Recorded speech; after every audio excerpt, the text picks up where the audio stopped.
aside. Green Bay, even though they're 0-2, they got a pretty good team. They've lost a couple of tough games.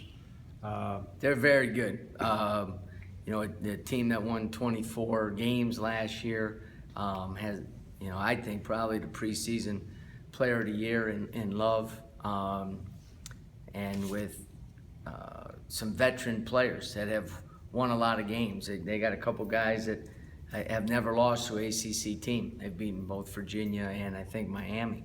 Had the game won at Stanford the other night. They're a very good team. Anytime you have a dynamic point guard, anytime you have a power forward that can also play the point, has 10 assists in 2 games, and the shooters and drivers that they have and the pace that they play at, you have to do a great job defensively. We have to do a better job on the glass. We got to take care of the ball because they're forcing 17 turnovers a game as well. Love, you've seen some good guards already this year, but Love may be the best of the bunch. Best because he kind of combines the two. He's got the quickness of the kid from Cornell, Hatter, and got the scoring ability of Punter. He can really shoot the ball, but he's great off the dribble as well. And they play with a lot of confidence, a lot of freedom offensively, which the guys have really embraced. And he's the one that's probably embraced it the most because he's at a pace every single possession to create something for himself or for others. And when you play against someone like that, you have to make sure that your focus every single play is at a high level as well. How did James come onto your radar in the recruiting cycle? We got the word that he was going to graduate and was looking to, come back home. And once the release was given to us, and we started recruiting him and started showing him the opportunities that he would have here, how he was different than our other post players, our style of play that kind of fit some of the things that he did well, and at the same time really emphasize, even though it was only going to be a year, it was a commitment for a lifetime for him. He was going to be able to stay in town no matter what he does next year and be able to continue to work on his master's degree, and have this as a home base. As he's going to be able to go and play professionally, and having a home base or a place to work out and continue to develop as a player, but also work on his master's degree was really important to him and his family. How much did you know about him before you got word that he was coming back? Absolutely nothing. Absolutely nothing.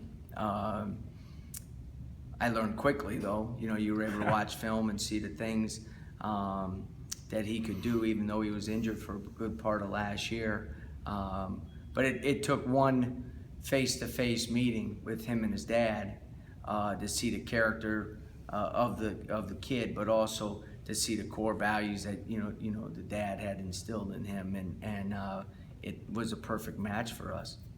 You're facing another team with a 3-guard lineup, pressure defense, up-tempo offense. I imagine that's going to affect how your lineup also.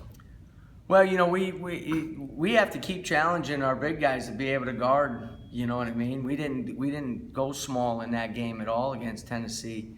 God forbid if we did, with the way we rebounded, who knows what would have happened. But our 4s and 5s have to continue to improve in terms of guarding the basketball, but also off the ball help guard the basketball. That's one of the biggest differences. They're used to guarding the post, and so they don't have to give a lot of help. But with the way teams are playing and some of the teams that we're facing, not only this game, but in the next game and the games after that, our big guys have to become much more diverse in their defensive core principles. They just don't have to guard the post and wedge underneath. They have to guard on the perimeter. They have to guard the dribble. They have to stunt and recover. They got to cut out on the perimeter. They got to be able to guard a ball screen and get back and challenge shots. So it's for them, it's a whole new world that they're improving in. Do you suspect that, A, because that's, a lot of teams like to go small, but B, because you could argue that your strength is in your size, you'll see that a lot more for both reasons? Well, I think that's a general trend in basketball. And what we like to think is, our bigs are versatile enough where we can take advantage of their size, but they can also guard on the perimeter. You know what I mean? I think the weight loss of Chuck is dramatically helped him in that. I think James' athletic ability has helped us. I think Ben is a very intelligent defender. We played him at the 4 in both those games, and had some success doing it. So, but again, for us, our key is our depth and being able to adjust. If we need to adjust, we have a style of play that we like, but if we have to adjust, we have to be ready and willing to do so. 2 monster games offensively from Nick. Has he been what you expected? He's been great. He's been great, in terms of his post-up game. Made free throws the other night, which was important because he's going to get fouled in there. His aggressiveness offensively was good. And we hope that he would be a low post scoring threat, and that's exactly what he's been the first 2 games. And the key always with players is the consistency. So there's areas that he needs to gain greater consistency in, but scoring around the basket isn't one of them. Offensively, you're going to really have to protect the ball against this team. They forced a ton of turnovers against 17 a Stanford. game, yeah. So it's- Yeah, we got to take care of the basketball, and it's all 5 positions because they'll throw some different things at you. So, we need to keep the ball moving, be strong with the ball, keep the ball out of the traps or get the ball out of the traps, and really execute our offense. Can't be sloppy on anything that we do offensively.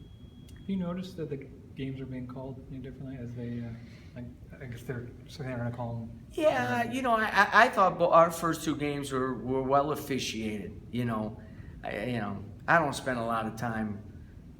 I got enough to worry about other than complaining to the officials. There was a couple that I asked for some clarification on, and I think the officials, the first 2 crews that we've had are really high-level guys, so they'll explain it to you and they'll tell you why they're calling it that way. You know what I mean? Or what did someone did? I don't always agree with it, but I think there's the lines of communication the first 2 games between the officials, and at least I can only speak for me and our staff has been really good. I watched a couple games on TV last night. I wanted to watch the Michigan State-Kansas game. That was called very, very close. There was a lot. I think 25 fouls called in the first half.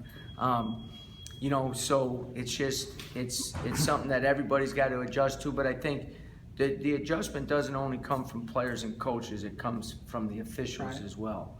You know what I mean? And them getting accustomed to it. There's the debate in officiating. Is it an art form or a science? It's a little bit of both. And the best officials go at it that way. And we've had 2 great crews.